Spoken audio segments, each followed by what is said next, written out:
I'm going to be brutally honest with you right now. What I'm about to share isn't the kind of thing your father told you before bed. It's not what your teachers drilled into you in school. It's not what society wants you to know. In fact, most men will go to their graves completely blind to this. And that's exactly how the system wants it. Because once you hear what I'm about to tell you, you can't unhear it. It's the kind of knowledge that splits your life into two parts: the time before you knew it, and the time after. 500 years ago, a man named Niccolo Machiavelli put into words the most dangerous truths about human nature ever recorded. So dangerous that the Catholic Church banned his book. So powerful that kings, presidents, CEOs, and generals have studied it in secret while condemning it in public. Why? Because Machiavelli didn't write theory. He wrote the operating manual for human beings. Not how we pretend to work, not how we wish we worked, but how we actually work. And here's the part that should terrify you. The people who already know these truths are using them against you every single day. In boardrooms, in relationships, in politics, in war. They're playing chess while you're still playing checkers. So ask yourself, why didn't your father teach you this? Why didn't your teachers? The answer is simple: because their fathers didn't teach them. And because society has programmed you to believe that seeing reality makes you cynical, that strategy makes you manipulative, that understanding power makes you evil. But here's the brutal truth. Ignorance isn't virtue. Ignorance is weakness. And starting right now, I'm going to make you powerful. I'm going to make you dangerous. And once you see these truths, you'll never see human interaction the same way again. So before we go any further, hit that like button, subscribe, and turn on notifications. Because what I'm about to reveal will make you see the world differently forever. And you don't want to miss what comes next.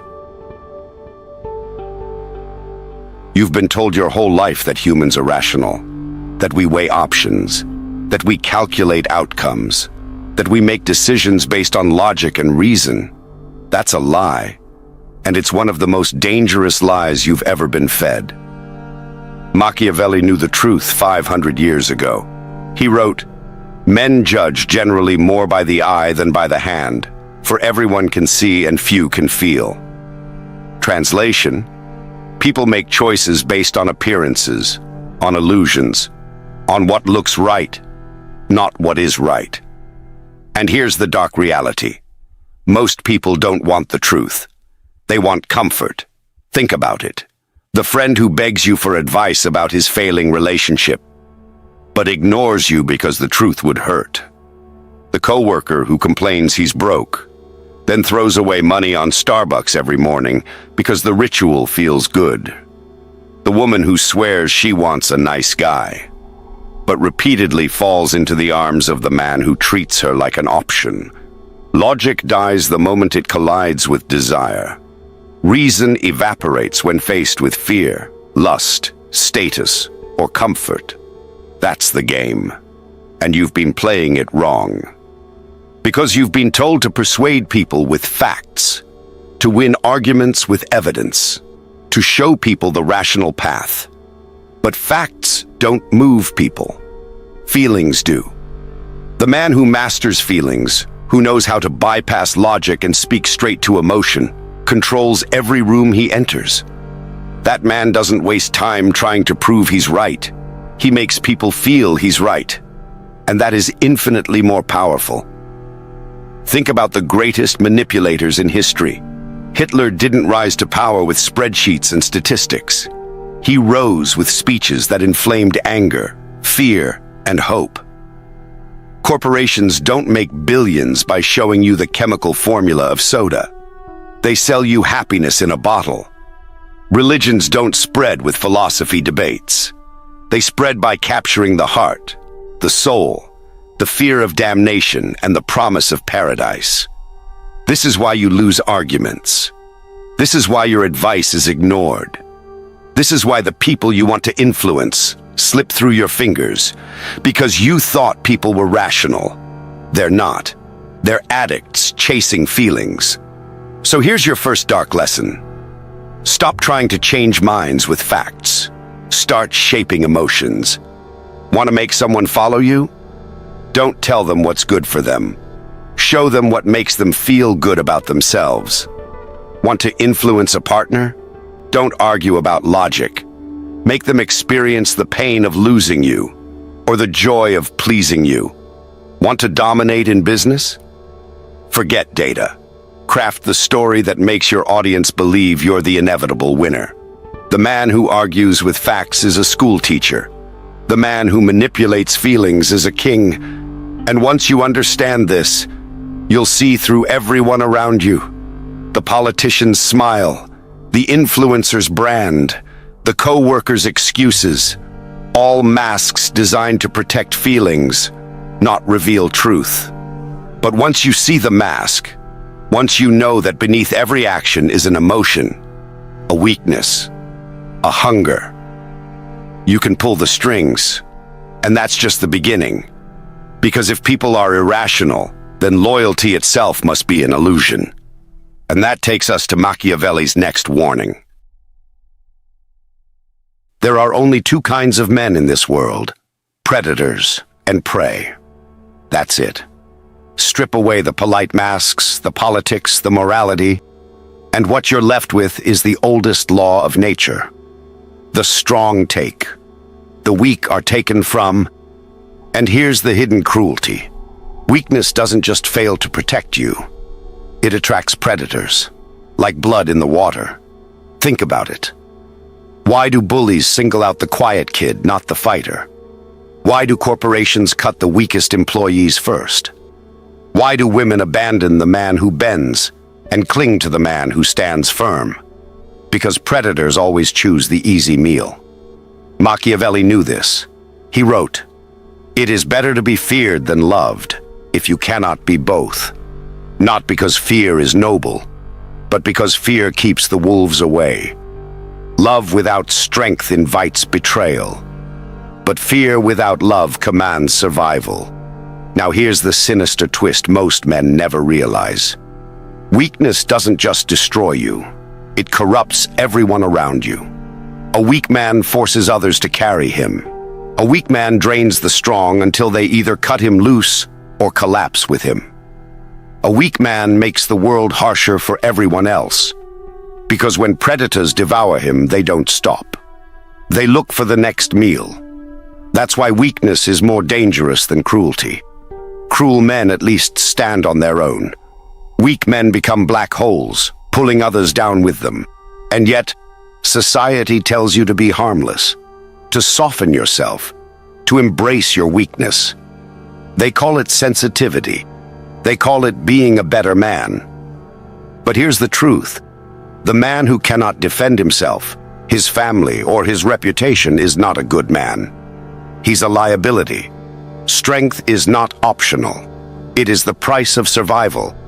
And once you accept this, the world looks different. Every interaction becomes a test. Who is predator? Who is prey? Who is strong enough to set the rules? And who is weak enough to follow them blindly?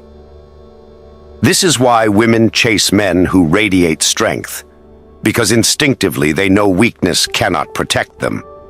This is why leaders rise to power, because people would rather obey the strong than be torn apart in the chaos of the weak. And this is why you must decide. Will you be predator or prey? Your father, your teachers, maybe even your mother, they all told you the same thing. Be nice. Be agreeable. Don't make waves. Don't upset anyone. And people will like you. They lied. Machiavelli saw it centuries ago.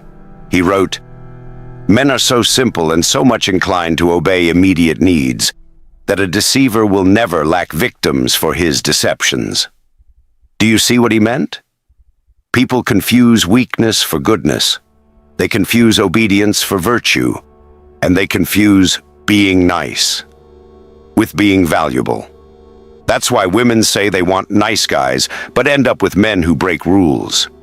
That's why companies praise the team player while promoting the ruthless strategist. That's why the world keeps rewarding the ones you call bad boys, tyrants, sharks. Because here's the truth. Nice is not the same as good. Nice is avoiding conflict because you're afraid. Nice is saying what people want to hear so you'll be liked. Nice is seeking approval, hoping for scraps of validation. Good is something else entirely. Good is having the hard conversation no one else will. Good is saying what needs to be said, even when it makes others uncomfortable. Good is standing firm in principle, even if it makes you hated. Nice guys chase approval. Good men earn respect. And here's the brutal twist. Women don't respect the nice guy. Bosses don't trust the nice guy. Friends don't follow the nice guy. Because niceness without strength is just disguised weakness. And weakness is repulsive. Look at history. Were the greatest leaders nice? Caesar? Alexander? Napoleon? They could be generous, yes. They could be merciful, yes. But only when it served their power. Never at the expense of strength. Look at modern power. CEOs, presidents, champions. Are they nice guys? Not a chance. They're fair. They're just. They protect those who stand with them. But they do not bend for approval. They do not tremble at rejection. They do not fear being disliked. And that's why they're followed. You can be kind without being weak. You can be good without being nice. But you cannot be respected if you are weak. Strength with kindness is magnetic. Weakness with niceness is poison. If you take nothing else from this, take this. Stop trying to be liked. Start demanding to be respected. Because when the choice is between being feared, being loved, or being ignored, the worst fate for a man is to be ignored. Your father probably told you loyalty is everything. Be loyal to your friends. Be loyal to your company. Be loyal to your woman. But Machiavelli, he saw the world for what it is, not what it pretends to be. And his warning was brutal. Since love and fear can hardly exist together, if we must choose between them, it is far safer to be feared than loved. Read that again. It is safer to be feared than to be loved. Why? Because love is fragile. Love is conditional. Love is loyal, only when it benefits the one giving it. You've seen this play out 1,000 times, but you didn't have the courage to name it. That friend who only calls when he needs something. That company that preaches, "We're a family," until the next round of layoffs. That woman who keeps her options open while demanding your commitment. This isn't loyalty. It's exploitation dressed as loyalty. And here's the part most men never understand. Loyalty without reciprocity isn't noble. It's weakness. A man who keeps giving loyalty to people who don't return it isn't virtuous. He's a fool. And fools are made to be used.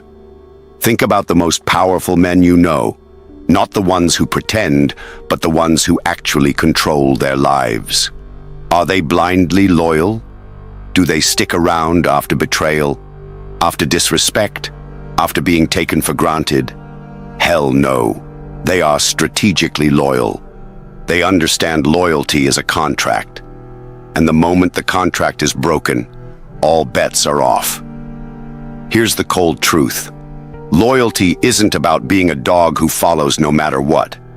It's about being a wolf who walks beside those who prove they're worthy, and who bares his teeth the moment they're not. Machiavelli knew this. He saw kings who trusted too much get stabbed in the back. He saw leaders who thought love would protect them, only to be devoured by the same people who swore allegiance. And today, nothing's changed. The workplace, the marketplace, even your own home. Loyalty exists, but only as long as it serves someone's interests. So how do you use this knowledge? Simple. Be generous with your loyalty, but be ruthless about withdrawing it. Test people. Watch how they behave when there's nothing in it for them. Notice who shows up in your storms, not just your sunshine. And never ever keep giving to those who bleed you dry. A man who demands loyalty but never gives it back is a tyrant.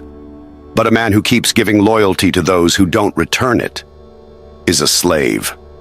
And slaves get broken. So here's the second dark lesson. Never waste loyalty on those who can't or won't return it. Because loyalty without reciprocity isn't love.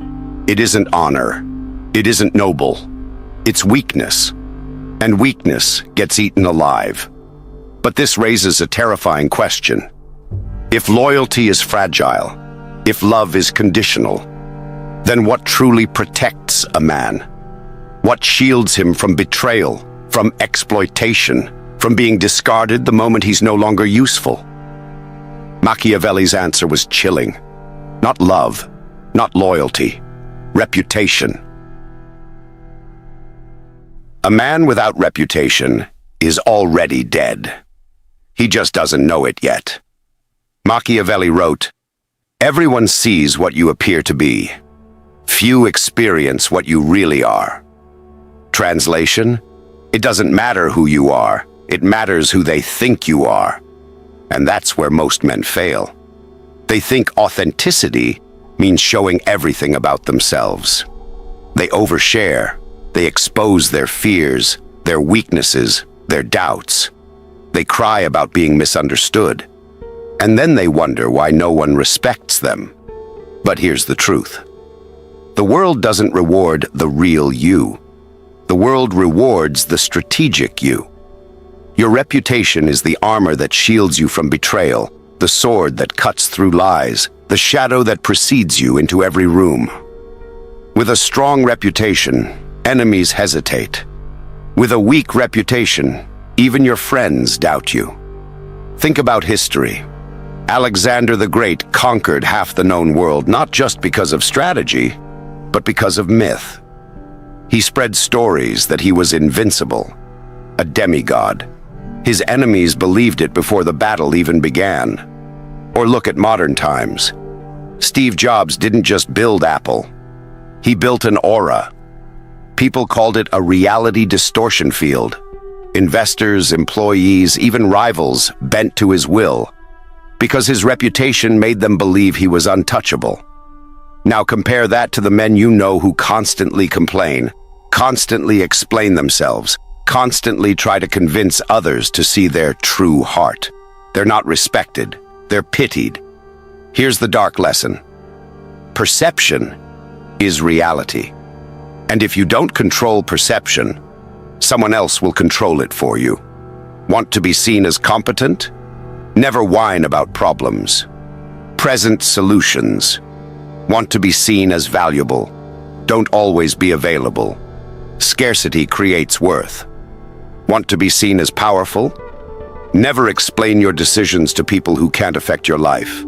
This is strategic authenticity. Not being fake, but revealing only the parts of yourself that serve your goals. Reputation is like fire. Left unattended, it dies. Spread too wildly, it burns you alive. But controlled, it gives light, warmth, and fear. And here's the cruelest part. Once your reputation is tainted, it takes a lifetime to restore, if it ever comes back at all. A single crack can destroy years of work. So you must guard it more fiercely than your money, more fiercely than your relationships. Because your reputation is your passport into power, and without it, you're already exiled.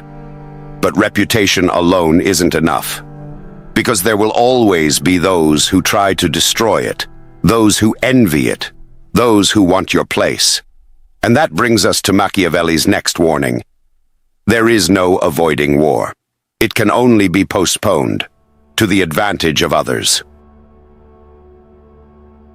Most men believe peace is normal, and war is an exception. Machiavelli knew the opposite. He wrote, "There is no avoiding war. It can only be postponed to the advantage of others." Understand this. Conflict is not something that might happen. Conflict is something that is always happening. In silence, in whispers, in shadows. The only question is whether you're ready for it, or whether you'll be devoured when it arrives. Think of your life like a battlefield. In your career, someone is always watching your position, waiting for you to stumble so they can replace you. In your relationships, there's always another man willing to take your place if you grow weak. In your social circle, there's always someone testing your boundaries, seeing how far they can push before you break. And here's the brutal reality. If you're not prepared for war, you've already lost.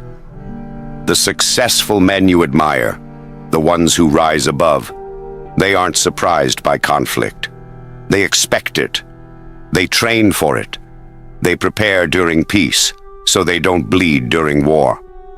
A warrior doesn't sharpen his blade the moment the enemy arrives. He sharpens it every morning, even when the field looks quiet. So how does this look in your world? In business, Amazon stockpiles cash, crushes competitors before they grow. They prepare long before the market shifts. In politics, nations build arsenals, make alliances, and infiltrate rivals during so-called peace. In your personal life, the man who stays in shape even when he isn't threatened, the man who builds his savings when money flows, the man who cultivates allies when he doesn't need them, that man survives when storms come. Machiavelli gave us the animal parable. The lion cannot protect himself from traps, and the fox cannot defend himself from wolves. One must therefore be a fox to recognize traps, and a lion to frighten wolves. Do you see it? You must be both. Cunning enough to see danger before it arrives, strong enough to crush it when it does. Most men choose one. They are clever but weak, the fox who eventually gets torn apart. Or they are strong but blind, the lion who falls into traps he never saw coming. But the man who becomes both, that man is untouchable. Here's the dark law. Don't start wars, but be prepared to finish every single one. Because here's a secret that weak men never grasp. The man who is visibly prepared for war rarely has to fight at all. Why? Because predators sense strength, and they always choose the weaker target. So build yourself into a man others are afraid to test. Not because you're violent, not because you're reckless, but because you radiate readiness. Train when no one is watching. Save when everyone else spends. Study when everyone else is distracted. Forge yourself into a weapon before the battle begins. Then, when war comes, and it will come, you won't panic. You'll already be ready. But let's be clear. Even with strength, cunning, reputation, and readiness, most men still get destroyed for one simple reason. Because they confuse being nice with being strong. And that's the final lie your father told you. People like to imagine that honesty rules the world, that truth rises to the top, that integrity always wins. That's the fairy tale. The reality? Deception has built kingdoms, toppled empires, and carved the path of history more than honesty ever has. Machiavelli wrote, "A prince never lacks legitimate reasons to break his promises." Read that again. He didn't say some men lie. He didn't say only the wicked betray. He said, every leader, every ruler, every person of power eventually deceives. Because deception is not corruption. Deception is survival. Look at the natural world. The fox pretends weakness to lure prey. The snake camouflages itself before it strikes. The anglerfish hides in darkness, waving its glowing lure until the victim swims into its jaws. Humans are no different. Politicians sell you dreams they never intend to deliver. Corporations drape poison in marketing campaigns of family, joy, and freedom. Even in your own home, people promise loyalty, love, forever, and mean it only until it costs them. And yet most men cling to the illusion that honesty will protect them, that if they are good enough, the world will reward them. Fools. Machiavelli knew the truth. The deceiver will never lack victims, because men are simple, because men are desperate to believe the lie that comforts them. Here's the brutal part. If you refuse to deceive, you will still be deceived. If you refuse to play the game, you will still be a piece on someone else's board. Does this mean you should lie endlessly, cheat recklessly, betray at every turn? Number. That's what idiots think power is. But it means you must master the art of controlled deception, showing masks, hiding knives, revealing just enough to keep others blind to your real intentions. The world doesn't reward pure honesty. The world rewards strategic honesty. Tell the truth when it strengthens you. Lie when it protects you. Break promises when keeping them would destroy you. And above all, never forget that everyone else is already doing the same. Here's the law no one dares admit. The honest man isn't noble. He's prey. You've been told your whole life that morality is absolute, that there's good and there's evil, that the righteous are rewarded and the wicked are punished. But Machiavelli saw through that illusion. He understood what most men never will. Morality is not truth. Morality is control. Think about it. Who decides what's good? Not you, not the masses, but the powerful. When rulers want obedience, they call it virtue, to submit. When leaders want sacrifice, they call it honor, to die for them. When elites want control, they redefine evil as anything that threatens their authority. And the masses swallow it whole. Because believing in morality feels safe. It feels like the universe has order, like justice always wins. But history spits on that illusion. The church burned men alive in the name of morality. Nations justified slavery, conquest, and genocide in the name of morality. Modern governments bomb cities and call it defending freedom. Morality isn't about truth. It's about narrative. And those who control the narrative control morality itself. Here's the darker twist. The powerful rarely obey the morality they preach. They don't have to. They create it for you. They tell you it's wrong to lie, while deceiving you daily. They tell you it's wrong to be ruthless, while crushing competitors without hesitation. They tell you it's wrong to be selfish, while hoarding wealth and resources. Why? Because a population that believes in fixed morality is easy to rule. They'll police themselves. They'll condemn each other. They'll bow to authority thinking it's righteous. Meanwhile, the powerful break those rules whenever they need to, because they know morality is just a tool, not a truth. Machiavelli wrote, "A prince must learn how not to be good, and to use this knowledge, or not use it, according to necessity." This is the real law. Do not discard morality entirely. Wield it. Appear moral when it serves you. Break morality when survival demands it.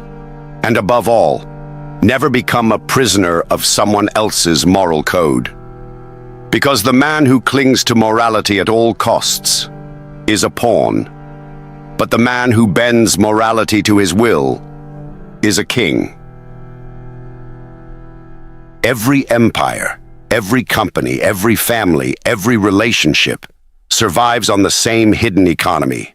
Not money, not love, not honor, but fear and reward. Machiavelli understood this law with brutal clarity. He knew men are not moved by abstract ideals, but by immediate sensations. The fear of pain and the hunger for pleasure. Strip away the decorations of morality, religion, politics, and you'll find the same machinery underneath. Kings keep their crowns not by divine right, but because the people fear their wrath more than they hate their rule. Corporations keep employees in line with the dangling carrot of a promotion and the whip of unemployment. Parents raise children not through wisdom alone, but through rewards and punishments woven into daily life. This is the true law of power. He who controls the balance of fear and reward controls the man. Look around you. The politician who promises safety from enemies while offering tax breaks. The preacher who promises paradise while warning of hellfire. The lover who withholds affection as punishment, then floods it as reward. These aren't accidents. They are ancient, deliberate tactics. Most men fail because they only offer one side. They try to lead with love, giving rewards endlessly until their gifts lose value. Or they try to lead with fear, ruling with cruelty until rebellion brews. Machiavelli knew the secret. The art is in the balance. Too much reward breeds entitlement. Too much fear breeds revolt. But a man who can alternate between both, who can withhold affection to create hunger, then deliver it at the peak of desire, that man creates loyalty stronger than chains. Think of the abusive relationship where the victim stays. Why? Because after the cruelty comes kindness. After the storm comes calm. The cycle itself becomes addictive. Think of the tyrant who survives decades in power. Why? Because he punishes enough to inspire fear, but rewards just enough to prevent despair. And now turn the mirror to yourself. How do you influence others? Through endless giving, hoping they'll love you, or through cold control, forcing them to obey? Both are weak. The true Machiavellian mixes the two like poison and honey, crafting dependence so deep that escape feels impossible. This is how you must think. What does this person fear losing most? What does this person crave most desperately?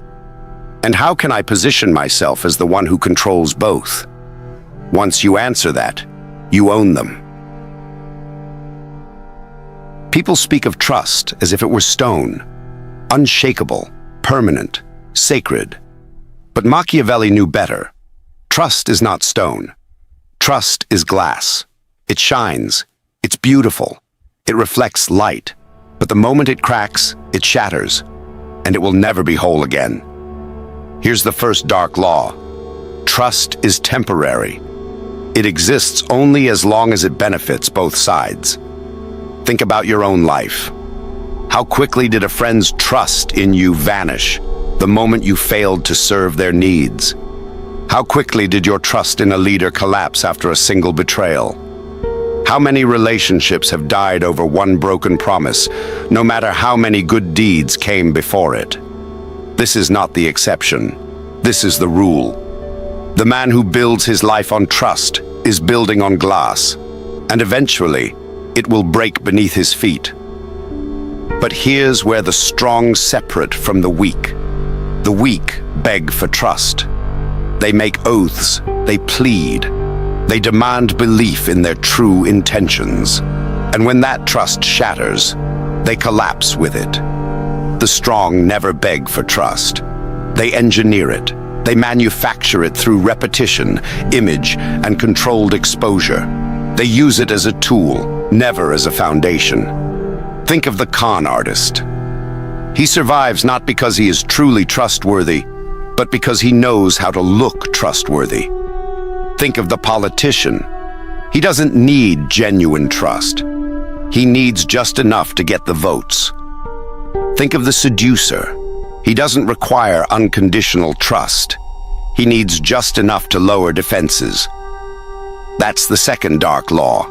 Trust doesn't need to be real. It only needs to be convincing. And the third law is even darker.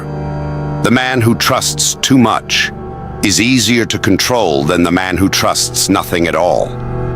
Because the man who trusts blindly will hand you the keys to his own destruction.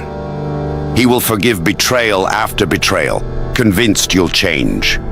He will believe excuses no matter how hollow. He will cling to the illusion of trust long after it has died, because the alternative terrifies him. This is why weak men are devoured. They think trust is proof of love, proof of honor, proof of morality.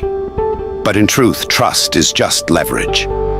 And those who understand this hold the leash around every blind believer's neck. So burn this into your mind. Never depend on trust. Use it, shape it, exploit it. But never rest your survival on it. Because trust is not stone, it is glass. And it was made to break. You've now seen what most men will never see. That people are not rational. They are emotional. That loyalty without reciprocity is weakness. That reputation is armor sharper than steel. That war is not coming. It is always here. That niceness is weakness disguised as virtue. That fear outlasts love. That deception is survival. That masks are necessary. That morality is a cage. That betrayal is inevitable. That fear and reward are the true currencies of control. And that trust, the thing most men cling to, is nothing but glass waiting to shatter. You were told not to know this. You were trained to close your eyes, obey, play nice, be harmless. But now the blindfold is off. Now you see the world not as it pretends to be, but as it truly is. And here's the most dangerous part. You can't go back. You can't unknow this. From this moment on, you'll see every smile as a mask, every promise as bait, every act of virtue as a strategy. You've stepped into the darkness, and once you've seen it, the light will never blind you again. So the question is no longer, will you learn these truths? You already have. The question is, will you use them? Because knowledge like this is a weapon. In the hands of the weak, it festers into paranoia and fear. But in the hands of the strong, it becomes power. The kind of power that bends the world. If you're strong enough to carry it, then walk forward with it. If you're too weak, then bury it and pretend you never heard me speak. But for those who are ready to take the next step into this abyss, this is only the beginning. Machiavelli left us more than warnings. He left us blueprints for influence, for dominance, for survival. And I'll show you every single one. So if you want more, if you want to go deeper into the strategies that rulers, seducers, generals, and kings have used for centuries, then listen carefully. Like this video. Subscribe now. Because the next lesson will not make you comfortable. It will make you untouchable. And when that happens, you will never be ignored again.